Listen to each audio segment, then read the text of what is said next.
참 세월이 정말 빠릅니다. 한 해가 이제 20일 남았나요? 예. 20일도 안 남았네요. 그죠? 19일, 18일, 19일 남았습니다.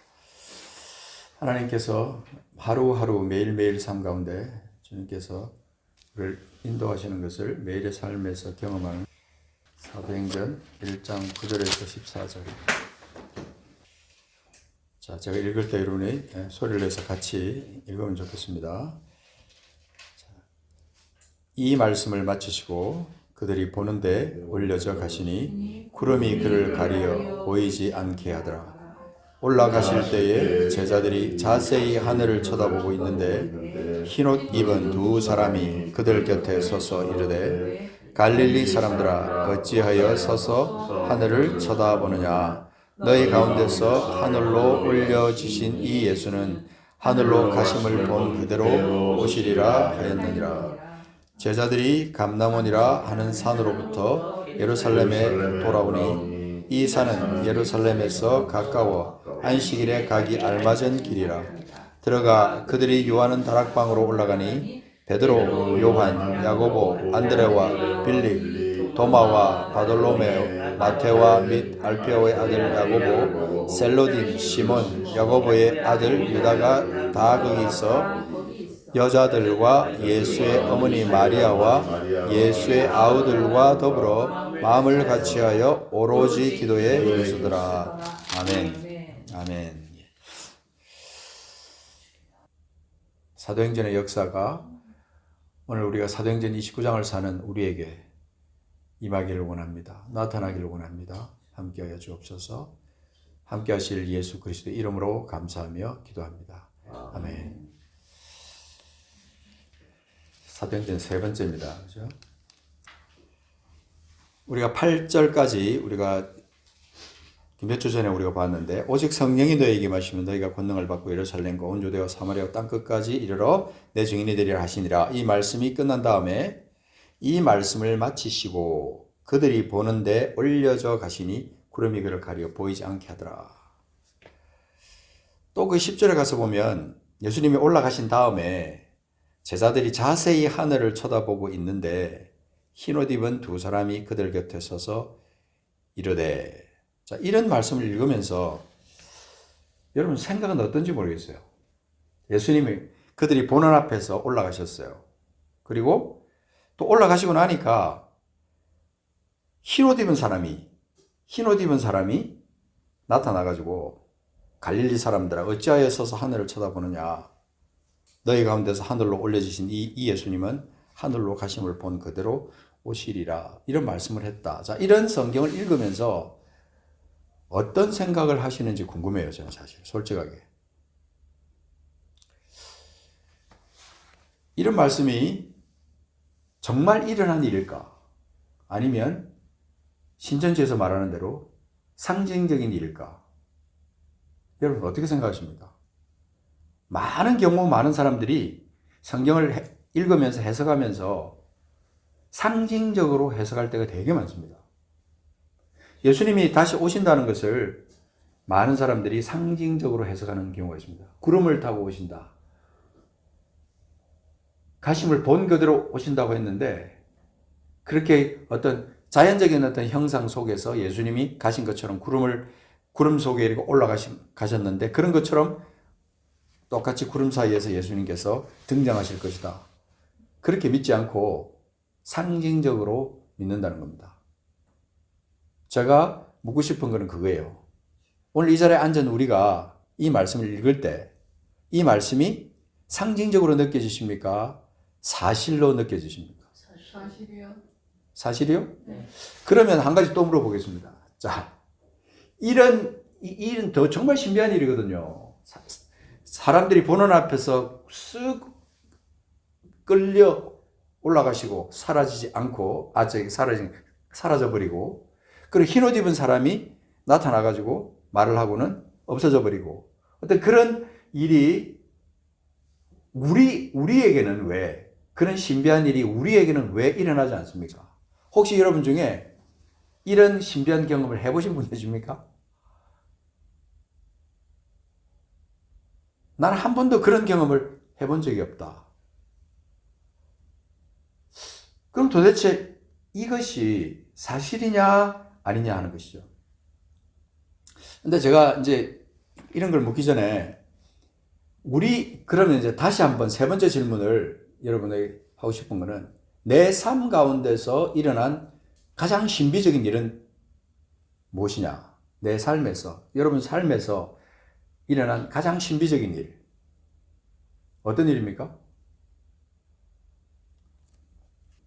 제일 큰 것은 내가 이 땅에 생명으로 태어났다는 거예요. 없던 내가 이 땅에 태어났고, 또 그 다음에 더 놀라운 일은 내가 지금 눈에는 보이지 않지만 내가 어떻게 됐어요? 거듭났다는 거예요. 영으로 거듭났다는 사실이고, 지금 내가 하나님을 믿고 이 자리에 앉아서 주님과 함께 동행하고 있다는 이 사실 신비하지 않습니까? 근데 이런 사건이 일어나고 난다고 할 때 많은 사람들이 생각할 때 나도 좀 이런 좀 신비한 체험을 하고 싶다. 나도 이런 걸 좀 보고 싶어. 이런 어떤 열망을 갖는 사람은 별로 없는 것 같아요. 어떤 간절한 마음 속에 우리가 그런 마음을 갖는 사람, 내 주변에 별로 그렇게 찾아보지 못했어요. 근데 사실 우리가 예수님의 탄생부터 시작해가지고 예수님의 생애, 예수님의 부활, 승천, 모두 다 사실은 초자연적인 현상이에요. 그죠? 보통 사람들이 일상 가운데서는 보지 못하는 초자연적인 현상입니다. 초자연적인 세계는 인간의 경험 너머에 있는 세계예요. 사실은. 그래서 천지 창조부터 마지막 새하늘과 새 땅을 창조하시는 그날까지 우리의 모든 우리가 지금 믿고 있는 신앙생활의 대부분의 사건들은 영적인 일이기 때문에 우리의 경험 밖의 세계다 이 말입니다. 그죠? 그러면 이 사도행전에 기록되어 있는 대부분의 사건들은요, 이런 초자연적인 사건으로 연결되어 있어요. 어떻게 이런 일이 있을 수 있지? 사실은 예수님이 살아계실 때, 예수님의 공생애가 있을 때, 예수님께서 이 땅에 살아가실 때, 그때는 예수님이 계셨으니까 그렇다 치지만, 예수님이 올라가시고 난 다음에 기록이 사도행전인데, 그리고 다른 서신서들인데, 특별히 사도행전에는 성령과 함께 일어난 사건들이 여기에 쭉 기록되어 있잖아요. 그죠? 성령과 함께 일어난 사건들. 우리가 당장 넘어가면은 당장 2장부터 당장 나옵니다. 그죠? 당장. 뭡니까? 오순절날이 이미 이름에 그들이 다 같이 한 곳에 모였는데 하늘로부터 그죠? 급하고 강한 바람 같은 소리가 있고 그들이 온 집에 가득하면서 불의 혀같이 갈라지는 것들이 그들에게 보여 각 사람이 하나씩 임하여 있더라. 하나씩 임하여 있더라. 성경 그렇게 말하잖아요. 이것도 초자연적인 현상이잖아요. 이걸 어떻게 우리가 해석하고 우리가 어떻게 믿음으로 받아들이느냐 하는 것도 굉장히 중요한 것입니다. 우리가 경험할 수 있는 세계가 있고 우리가 경험 또 할 수 있으면서도 먼 나라 일 같은 그런 초자연적인 세계. 그런데도 생명의 탄생이라든지 생명이 죽고 태어나고 하는 그 모든 사건들, 식물이 자라고 하는 이 모든 사건들, 이거 우리가 눈으로 보지만 이해가 되지 않는 부분이에요. 저기 앞에 보이는 저거 지금 그 고추나무, 저거 분명히 죽었다라고 생각했는데 저 사이에 지금 보이죠? 나무 대에 새순이 지금 올라오고 있다고요. 이 생명의 신비, 이거는 정말 초자연적인 현상이거든요. 자, 이제 더 놀라운 것은, 자, 우리 봅시다. 그 다음에 예수님이 올라가시고 난 다음에 12절에 보면 제자들이 감람원이라 하는 산으로부터, 예수님이 올라가신 그 산으로부터 예루살렘에 돌아오니 이 산은 예루살렘에서 가까워 안식일에 가기 알맞은 길이라. 근데 그들이 유하는 다락으로 올라가니 누가 들어갔습니까? 제자들. 그죠? 예수님 제자들. 근데 그 집에 가보니까 그냥 상징적인 어떤 유령 인물들이 아니고 실제로 역사를 살았던 사람들의 이름이 거기에 열거되고 있어요. 베드로, 요한, 야고보, 안드레, 빌립, 도마, 바돌로메, 마테, 알페오의 아들 야고보, 셀로딘, 시몬, 야고보의 아들 유다, 그 다음에 여자들, 많은 여자들, 예수의 어머니 마리아까지, 예수의 아우들, 더불어 마음을 같이하여 오로지 기도에 힘쓰고 있더라. 이 분명히 이게 사도행전의 기록은 역사적인 사건이에요. 왜 이렇게 그냥 이름들을 그냥 다 해놨을까? 그냥 예수님을 사랑하는 사람들이 모여 있더라. 이렇게 안 하고, 이게 왜 이렇게 이름들을 갖다 열거했을까? 분명히 이건요, 역사적인 사건이라는 거예요. 그게 예수님께서 사람들이 보는 앞에서 끌어올려지는 것을, 그것이 실제적인 사건이 아닌데도 불구하고 성경에 그냥 기록했다? 흰 옷 입은 사람이 나타나지도 않았는데 흰 옷 입은 사람이 나타났다고 기록했다? 전 절대로 그렇게 보지 않습니다. 분명히 그 사건이 있었다는 거거든요. 그리고 그 자리에 수많은 사람들이 그것을 있었고 그것을 보았고 하는 얘기를 들었고 함께 했다는 거죠. 누가복음 24장 잠깐 가서 보십시오. 누가복음 24장에 가서 보시면 39절 전에 37, 38 한번 잠깐 찾아보겠습니다. 누가복음 24장. 여기 보면 예수님께서 부활하신 다음에 24장 1절에 안식 후 첫날 새벽에 이 여자들이 그 준비한 양품을 가지고 무덤에 가서 그러면서 이제 쭉 들어갔는데 이 여자들도 실제로 존재했던 사람들이 그죠? 거기 보면 또 그 다음에 이제 무덤에서 돌아가가지고 마리아가 말을 했을 때 먼저 가서 알린 사람들 11사도와 다른 모든 이에게 알렸다. 9절에 보면 그리고 10절에 이 여자들은 막달라 마리아와 요한나와 야고보의 모친 마리아라 그들과 함께한 다른 여자들도 이것을 사도들에게 알렸다. 뭘 알렸어요? 부활하신 예수 그리스도의 그 사건을 알렸다. 그랬어요. 그래서 이 예수님께서 부활하신 다음에 어떻게 이런 일이 있을 수 있느냐. 5절에 보면 여자들이 두려워서 얼굴을 땅에 대니 두 사람이 이르되 어찌하여 살아있는 자를 죽은 자 가운데서 찾느냐. 자, 살아있는 자를 죽은 자 가운데서 찾느냐. 역사적인 사건으로서 현상으로서 예수님께서 분명히 죽었다가 살아나셨는데 왜 살아있는 자를 죽은 자 가운데서 찾느냐고 말씀하시는 거예요. 그리고 6절 보십시오. 여기 계시지 않고 살아나셨느니라. 무덤에 있지 않고 예수님이 살아나셨다. 역사적인 사건으로 살아나셨습니다. 갈릴리에 계실 때에 너희에게 어떻게 말씀하셨는지를 기억하라. 갈릴리에 계실 때 살아나실 것을 예수님이 말씀하셨던 것을 기억해보라. 이르시기를 인자가 죄인의 손에 넘겨져 십자가에 못 박히고 제3일에 다시 살아나야 하리라 하셨느니라. 이렇게 말씀합니다. 그들의 이 예수의 말씀을 기억하고 하면서 쭉 이 사건이 쭉 나갑니다. 그러다 나중에 이 제자들이 예수님을 만납니다. 그죠? 만나는데 시간상 다 얘기는 못하고 예수님께서 만나고 그 다음에 엠마오로 가는 길에서 제자들이 예수님과 얘기하고 그죠? 그러면서 또 예수님께서 떡을 떼시고 하는 이 모든 것들이 다 나옵니다. 근데 자 36절 가서 보시면 이 말을 할 때 예수께서 친히 그들 가운데 서서 이르시되 너에게 평강이 있을지어다 하시니 자 이거는요 초자연적인 역사 가운데 하나님께서 우리 가운데 실제로 예수 그리스도의 입을 통해서 우리에게 말씀하신 거예요. 너에게 평강이 있을지어다. 그들이 놀라고 무서워하여 당연하죠. 초자연적인 현상을 그들이 지금 보고 있는 거예요. 놀라고 무서워하고 우리는 초자연적인 현상이 우리에게 나타날 때 우리는 놀라고 무서워합니다. 일상적으로 보지 못하던 사건이니까 놀라고 무서워합니다. 그 보는 것을 뭘로 생각했다 그랬어요? 영으로 생각하는지라. 이게 37절에 보면 영으로 생각했다 이 말입니다. 예수님의 부활하신 것이 영이다. 실제로 예수님께서 육으로 부활하신 게 아니고 영으로 저분은 영이야. 예수님 영일 거야. 이렇게 생각했다는 거예요. 그때 예수께서 38절에 그렇게 말합니다. 어찌하여 두려워하며 어찌하여 마음에 의심이 일어나느냐. 자, 이거는요. 오늘날 우리의 삶 가운데 예수 그리스도 안에서 성령과 함께 동행하면서 성령의 인도하심을 받고 성령의 역사를 매일매일 경험해야 되는 사람들이 우리들인데 자연스럽게 일어나고 있는 성령의 역사 가운데서도 우리는 그것이 인간적으로 해석이 안 되니까, 이해가 되지 않으니까 단지 무서워하고 두려워할 수밖에 없는 거예요. 어찌하여 두려워하며 어찌하여 마음에 의심이 일어나느냐. 39절 중요합니다. 읽어보겠습니다. 내 손과 발을 보고 나인 줄 알라. 또 나를 만져보라.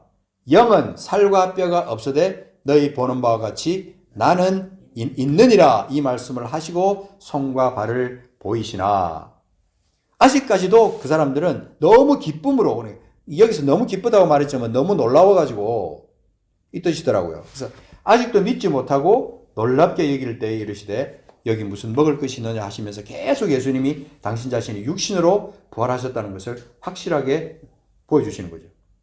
구운 생선 한 토막을 드리니 받으사 그 앞에서 보고만 계셨더라? 아니잖아요. 잡수셨더라 그랬잖아요.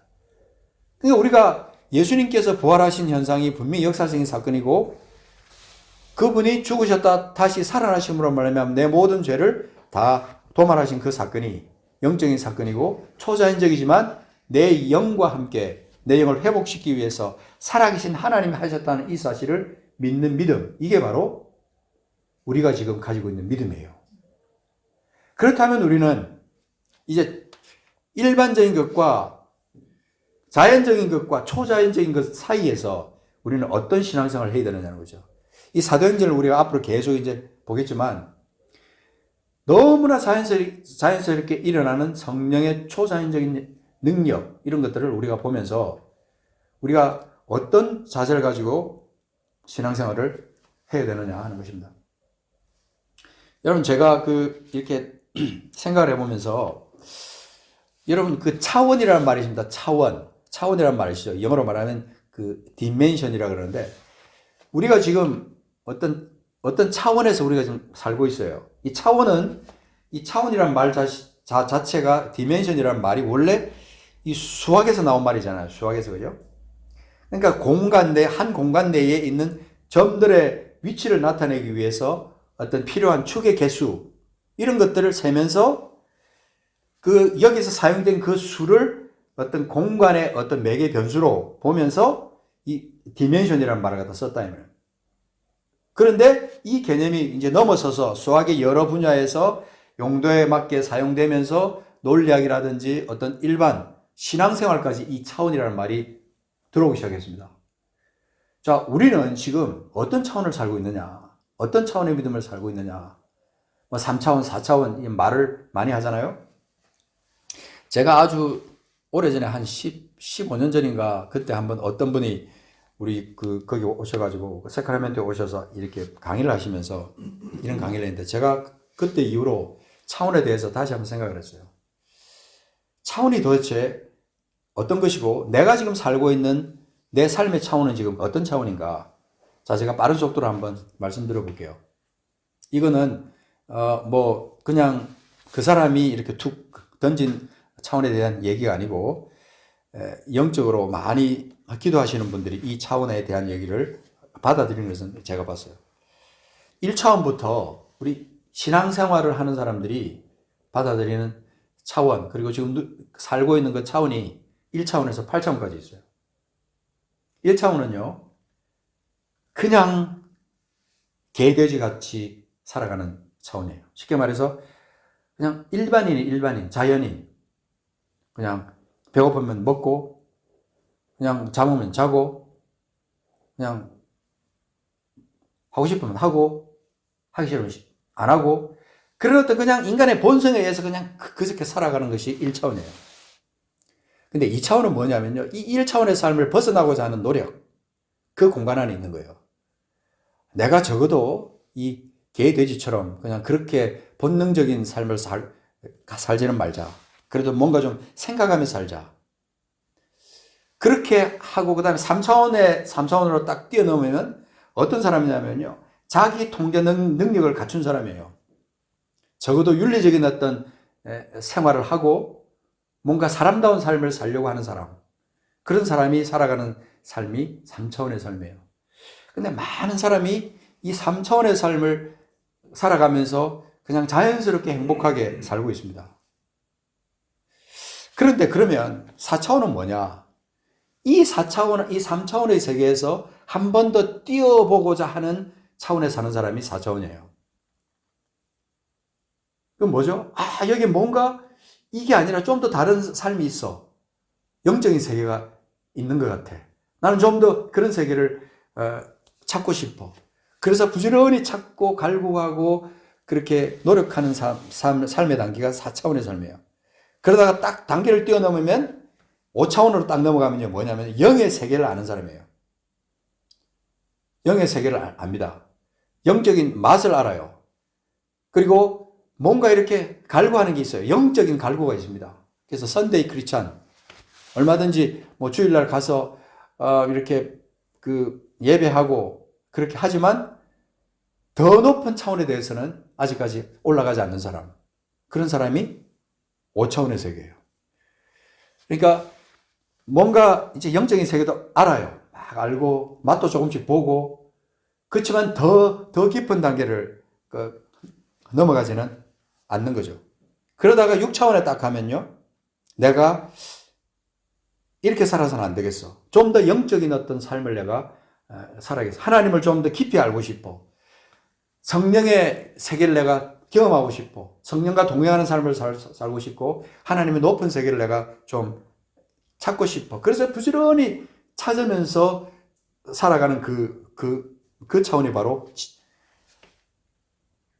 6차원의 세계예요. 그러다가 7차원으로 딱 넘어가면 이 영의 세계를 경험하는 사람이에요. 영의 세계를. 영의 세계를 경험하면서 성령과도 교통하고 기도할 때 회개도 하고 뭔가 이렇게 영적인 깊은 세계를 이렇게 경험하며 이제 사는 거죠. 그렇다면 8차원은 뭐냐? 8차원은요, 이 세계를 더 뛰어넘은 겁니다. 뭐죠? 계속되는 영적인 성장의 단계.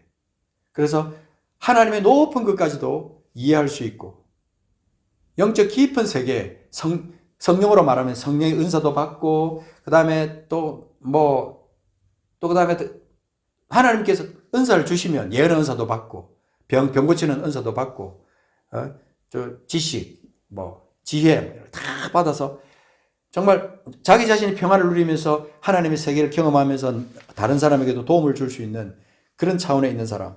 쉽게 말해서 계속해서 천국을 향해서 하나님 나라를 향해서 계속 올라가는 끝이 없는 거죠. 8차원의 세계는 끝이 없는 거예요. 그래서 이런 영적인 깊은 것을 연구하는 사람들이 이 8차원의 세계를 말할 때 지금 적어도 이 사도행전이나 또 누가복음, 마태복음, 요한복음 이 사복음서 마지막 부분에서 나타나는 이 기록들, 예수님의 제자들이 부활하신 예수님을 만나고 그죠? 그 다음에 또 사도행전에서 그들과 부활하신 예수님께서 승천하시고 난 다음에 성령의 그 충만하심을 그들이 받고 그들이 나가서 이제 복음을 전하면서 사는 삶. 그게 바로 이 8차원의 삶이죠. 그러니까 우리가 볼 때는 이게 다 상징으로밖에 해석이 안 되는 거예요. 다 그냥 상징처럼 보이는 거예요. 성령이 그때 당시 그 예루살렘에서 오순절날 성령이 임하셨던 그것도 상징적으로밖에 해석이 안 돼. 그리고 그건 단 일회성이야. 그걸로 끝난 거야. 다시는 그런 역사가 일어나지 않았어. 그렇지만요, 8차원의 삶을 사는 사람들은 이런 어떤 역사들이 계속해서 내 삶 가운데 나를 지배하고 새롭게 하고 한다 이 말입니다. 저는 제가 2016년도에 제가 참 특별한 하나님께서 내게 주신 특별한 경험을 했어요. 그게 뭐냐면 저는 영으로 하나님께서 나를 만나시고 내가 그동안 거듭났었다고 저는 믿고 있었는데 분명히 거듭났다고 제가 믿어요. 그런데 어떤 굉장히 높은 차원으로 나를 이끌어가는 것을 제가 그때 경험했어요. 성령의 어떤 그 충만함과 함께 나를 새롭게 하시는 역사를 내가 그때 당시에 경험을 했어요. 깊은 회개와 함께 하나님께서 나를 더 높은 차원의 세계로 나를 이끌어 가시는 것을 제가 그때 경험을 했어요. 그때 내가 느낀 게 아, 이게 바로 8차원이구나. 내가 이제 8차원의 단계로 들어가는 걸. 그러니까 갑자기 마음이 말이죠. 두려워지는 거예요. 이 예수님의 제자들, 여자들, 이런 사람들이 놀라고 무서워해. 그 보는 것을 영어로 생각한 것처럼 두려워지는 거예요. 아니, 내가 어떻게 되는 거지? 막 그러면서 막 신비한 그런 체험들을 하게 되는 거예요. 그러면서 제가 주님께서 누구를 도우라고, 어떻게 도우라고 지시하시고, 또 어떤 때는 무엇을 준비하라고 말씀하시고, 그리고 그것을 불순종할 때 마음에 어려움이 오는 거, 이런 거 그전에는요, 별로 그렇게 경험하지 못했거든요. 기도 중에 내가 이제 한 번은 제가 지금 간증을 잠깐 하면, 제가 우리 세크라멘토에서 우리가 같이 신앙생활 하시던 그 전도사님 대기를 갔는데, 기도를 하는데, 그 사모님이 등이 굉장히 많이 아프시다 그랬어요. 그래서 기도를 막 하는데, 어떤 마음이 드냐면요, 정확한 지점을 딱 보여주시는 거예요, 덩어리에. 그 지점을 누르라는 거예요. 그 지점을. 계속해서 자꾸 그걸 보여주시면서 말씀을 하시는데, 그거 그냥 좀 이상해요. 그렇게도 하지만 또 전도사님이 아니고 사모님 덩어리니까 내가 가서 그걸 갖다 하기도 그렇고, 이거 어떡하지? 아내한테 거기 가서 하라 그럴까? 이런저런 막 생각하면서 그냥 지나가 버렸어요. 나중에 기도가 끝나고 났는데 계속 마음에 그것이 찜찜한 거예요. 그때 지금 제가 느끼고 보니까 성령께서 그날 그 지압점을 나에게 보여주신 거였어요. 그래서 기도를 중단하든지 해서 어떤 방법을 쓰더라도 그 아내한테 이 자리를 누르라고 하든지 어떻게 하든지 그렇게 했으면 되는 건데, 그랬으면 그날 분명히 역사가 나타났을 건데, 그런 생각이 번쩍 드는 거예요.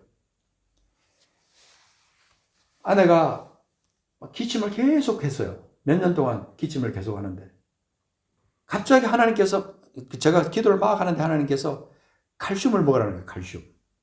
근데 그게요, 그냥 내가 내 어떤 상식으로 기침을 하는 거하고 칼슘하고 무슨 상관이 있어요? 기도 끝나고 제가 아내한테 그랬어요. 칼슘을 하나님께서 먹으라고 그러는데 한번 먹어봐. 그러고 이제 칼슘을 막 챙겨가지고 칼슘을 먹었어요. 근데 그게 효과가 있었을까요? 없었을까요? 있었어요. 나중에 찾아보니까 관계가 있더라고요, 그게. 기침하고 칼슘하고. 좀 몰랐어요, 그걸. 근데 어떤가 하나님께 성령께서 내게 말씀하시는 그런 것들이 너무 시간마다 놀라운 그런 어떤 체험들을 할 때가 많았어요. 가장 최근의 일인데, 눈이 살짝 오고 난 다음에, 이제 저쪽 문경읍을 향해서 이제 막 차를 타고 막 가고 있는데, 길이 약간만 경사져 있는데, 그냥 자연스럽게 지나갈 수도 있는 길이었어요. 근데 나도 모르게 그냥 브레이크를 살짝 밟았는데, 아주 세게도 밟지 않아 살짝 밟았는데, 갑자기 차가 막 도는 거예요. 살짝 얼어있는 그 빙판길에 차가 도는 거예요. 앞에 차가 오고 있어요. 야, 이게 분명히 받았다. 차가 막 갈치자로 돌면서 막 그냥 핸들하고 상관도 없어요. 브레이크도 상관없어요. 내 판단하고 상관없어요. 그때 순간적으로 내 마음속에 어떤 생각이 들어요? 성령님, 도와주십시오. 0.01초 같아. 그 짧은 순간에 막 그냥 성령께 그냥 기도하는 거예요. 그 차가 싹 비껴서 지나가고 저쪽 가서 서고, 다음 차가 또 오는 거예요. 그 차는 거기서 서고, 막 비틀거리다가 난간에 부딪힐 뻔 하다가 다시 돌아오고, 주님 도와주세요. 그 짧은 시간 안에 딱 갔는데, 그 차 앞에 가서 가운데 중앙선 있는 데 가서 차가 딱 섰어요. 그 사람도 놀라고, 저쪽 가서 깜빡이를 켜고 서 있는 그 사람도 놀라고, 괜찮아요. 성령이 그날 함께 하신 것을 제가 확신을 했어요. 그래서 주님이 하셨다. 그래서 제가 권사님께 문자를 드린 거예요. 길이 미끄럽습니다라고 그렇게 말. 우리가 자연적인 현상과 초자연적인 현상 사이에서 우리가 신앙생활 할 때 우리는 뭔가 사모하는 게 있는 거예요. 사모한 게. 자연적인 법칙은요, 우리 눈에 보이는 것, 느낄 수 있는 것. 그렇지만 초자연적인 법칙은요, 일상적이지 않은 것, 이 세상의 방법으로 해결되지 않는 것, 그것이 초자연적인 방법인데 그 해결책을 우리 주님은 우리에게 주신 거예요. 성령과 함께. 내게 일어나는 초자연적인 현상, 성령과의 교통, 가장 일반적인 내가 경험할 수 있는 초자연적인 현상은요, 성령과의 교통이에요. 이 사도행전 전체에서 우리가 볼 수 있는 초자연적인 역사의 연속. 왜? 성령이 계속 함께 하셨기 때문에. 내가 세상 끝날까지 너희와 함께 하시겠다고 주님께서 말씀하시면서 성령을 보내셨을 때 우리는 그 약속을 믿고 있는 사람들로서 왜 우리가 성령과 동행하는 삶의 그 깊은 그 세계를 우리가 경험하지 못하고 살아가느냐는 거죠. 우리는 그 세계를 경험하면서 살아야 됩니다. 초자연적인 역사를 당연한 것으로 여기고 우리는 당연히 그렇게 살아야 됩니다. 영의 일과 육적인 일이 함께 어우러지면서 우리의 삶은 계속 이어지는데 우리 차원은 우리 신앙생활의 이 디멘션 이것은요 8차원적인 삶이에요. 높은 세계를 경험하는 그런 삶이라 이 말입니다. 절대절명의 순간에만 초자연적인 것을 생각하는 것이 아니고 늘 함께 하시는 주님 성령님과의 교통을 생각하는 거죠. 사도행전이 이제 앞으로 이제 보십시오. 그들이 얼마나 성령과 함께 철저하게 동행했는지, 성령이라는 말이 몇 번이나 나오는지, 성령이 어떻게 구체적으로 그들을 인도해 나가시는지, 사도행전은 우리에게 그것을 보여주고 있는 겁니다.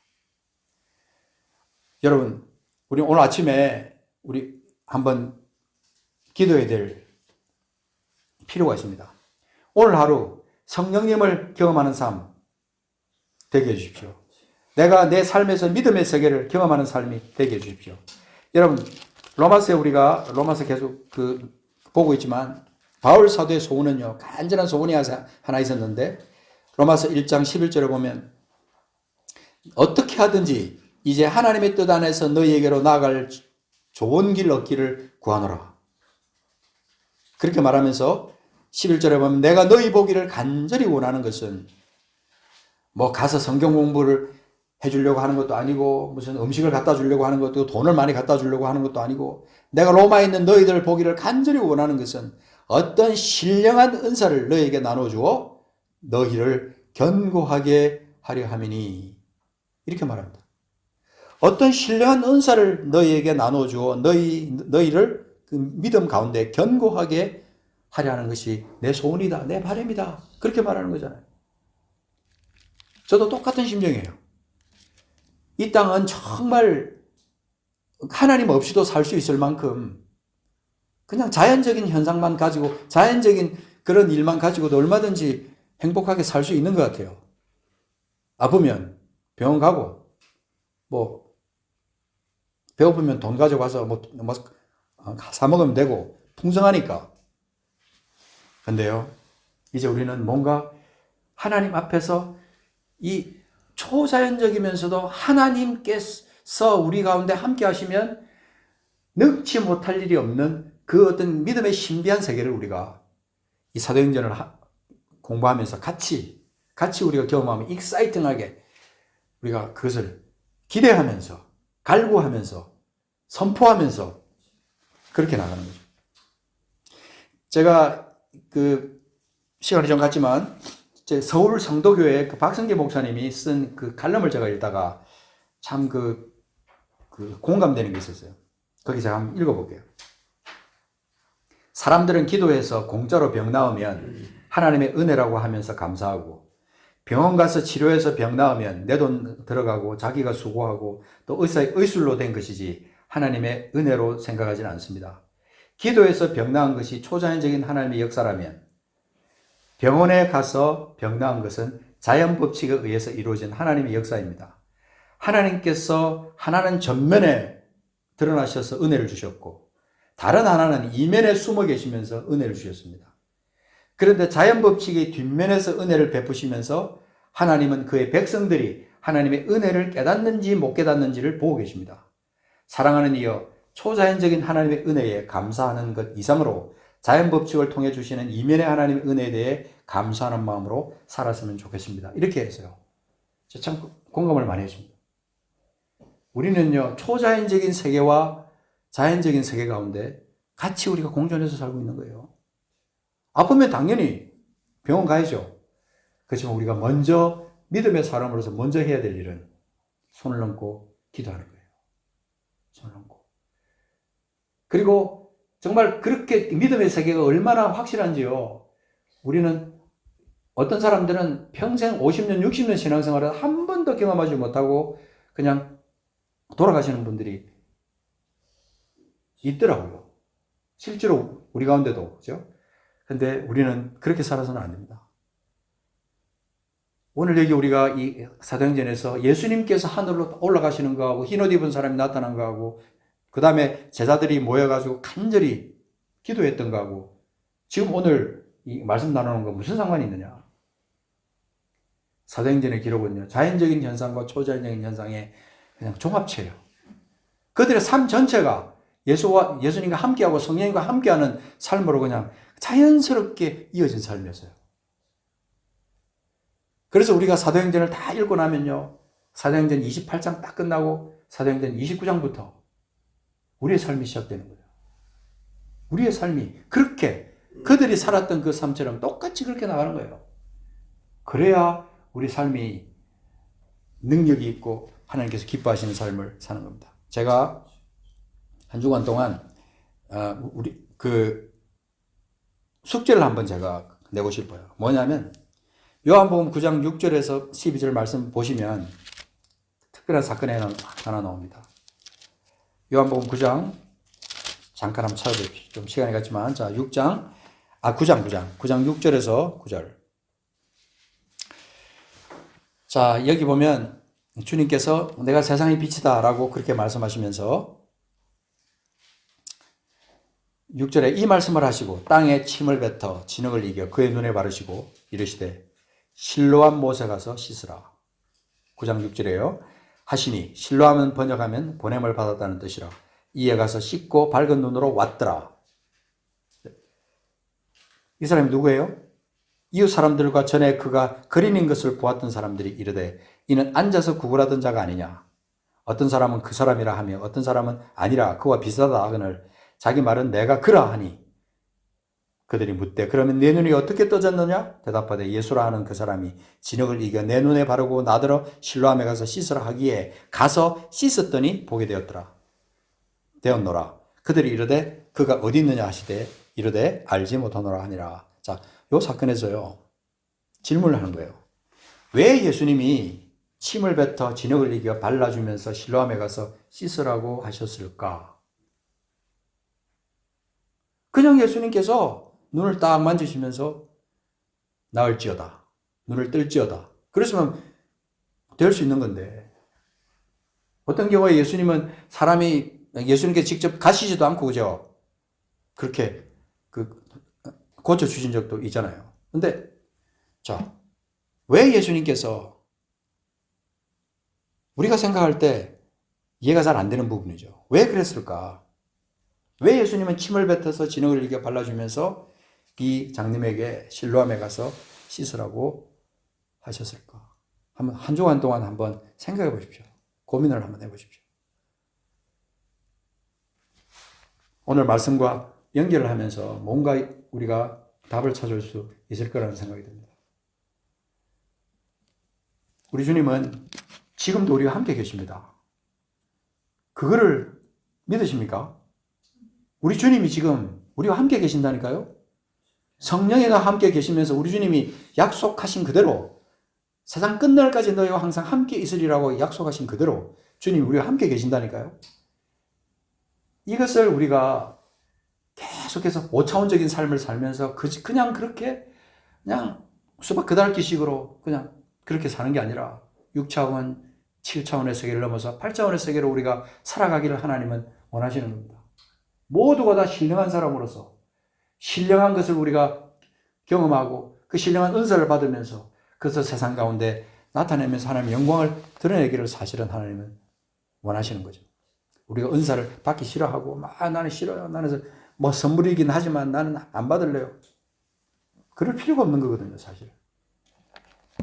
우리가 이 사도행전에 기록되어 있는 이 사건 중에 예수님께서 올라가시고 흰옷 입은 사람들, 그 다음에 그들이 모여서 기도하고 하는 이 모든 현상들이 초자연적인과 자연적인 것의 집합체예요. 우리가 살아가는 모습이고, 그렇다면 우리는 이제 어떤 삶을 살아야 이런 차원이 높은 삶을 살면서 하나님께서 기뻐하시는 삶으로 연결이 될 수 있을 것인가? 하나님 살아계심을 이 땅 가운데 나타내면서 하나님께 영광 돌리며 살 것인가? 사실은 저도 뭐 완전히 해답을 받고 있는 것도 아니에요. 같이 고민하고 같이 해야 되지만 제게 있는 것은 하나님께서 적어도 성령이 나와 함께 계시고, 그 다음에 내가 그 사모하면 하나님께서 내게 은사도 주시고, 그 다음에 내 삶을 통해서 하나님이 영광 받으실 것을 믿는 믿음을 내게 주셨다고 하는 거. 그것은 조금은 어쩌면 여러분보다 나을 수도 있지만 똑같아요. 저나 여러분은 똑같아요. 이제부터 우리가 하나님 안에서 성령과 교통하면서 매일의 삶에서 정말 우리가 육적인 그리스도인으로서 이 땅에서 그냥 그렇게 주님도 경험하지 못하고 하늘나라도 체험하지도 못하고 맛보지도 못하고 그렇게 사는 비극은 우리 가운데 없어야 되겠다는 것이죠. 우리가 전에 우리 예배드릴 때 권사님께서 기도하시는데 성령께서 이게 정말 놀랍게 그냥 펴고 찾아서 막 했는데 성령께서 하신 것들 있잖아요. 그죠? 손도 그냥 만지시고. 이런 것들이 날마다 일상 가운데 우리가 경험할 수 있는 초자연적인 거예요. 우리 집사님도 마찬가지입니다. 집사님 눈 하나님께서 하시면요 단숨에 고칠 수 있습니다. 근데 그게 우리 속에 그냥 일반적인 현상 속에 우리가 그거는 뭐 이미 의사가 이렇게 말했어. 이거는 안 될 거야 하는 그런 마음들이 있거든요. 내 속에 있는 장기가 이랬으니까 난 안 될 거야. 그게 아니라 하나님은 천지를 지으신 분이시고 생명을 지으신 분이고 나를 누구보다도 잘 아시는 분이시다 하는 믿음이 우리 속에 있으면요. 작은 개다시 알만한 믿음이 시작되어 가지고 그 믿음이 점점 자라면서 선포로 이어지고 역사로 나타나고 그래서 하나님께서 함께 하시는 것을 갖다 경험하고 그렇게 우리 신앙이 성장하는 거예요. 견고해지는 거예요. 이제 우리가 새해는요, 진짜 믿음이 한번 자라서 믿음의 거장들이 한번 되어보자고요. 믿음의 거장들이. 사도행전에 기록되어 있는 이런 역사들을 우리가 자연스럽게 경험할 수 있는 하나님 사람들로 한번 우리가 성장해보자 하는 그런 마음이 있습니다. 기도하겠습니다. 주님, 우리가 누구입니까? 우리가 주님의 자녀입니다. 하나님 나라를 살고 있는 천국 백성입니다. 우리가 어떤 삶을 살아야 되겠습니까? 성령님과 동행하는 그리스도와 함께하는 그런 신령한 사람들입니다. 우리가 어떻게 살아야 되겠습니까? 아버지, 예수께서 실제로 역사 가운데 오셔서 죽으시고 다시 사셨고 승천하시고 곧 다시 오실 것이라는 이 사실을 우리가 잘 알고 있는데 주님, 우리가 좀 더 확실한 믿음 가운데 주님과 동행하며 주님을 경험하는 삶을 우리가 살게 하여 주옵소서. 이 예배 가운데 성령께서 우리를 인도하시고 우리에게 영어로 말씀하시는 것을 듣게 하신 것 감사합니다. 매일의 삶이 성령과 동행하며 성령님의 만지심과 역사하심을 경험하는 우리가 되게 하여 주옵소서. 감사드리며 예수 그리스도 이름으로 기도합니다. 아멘.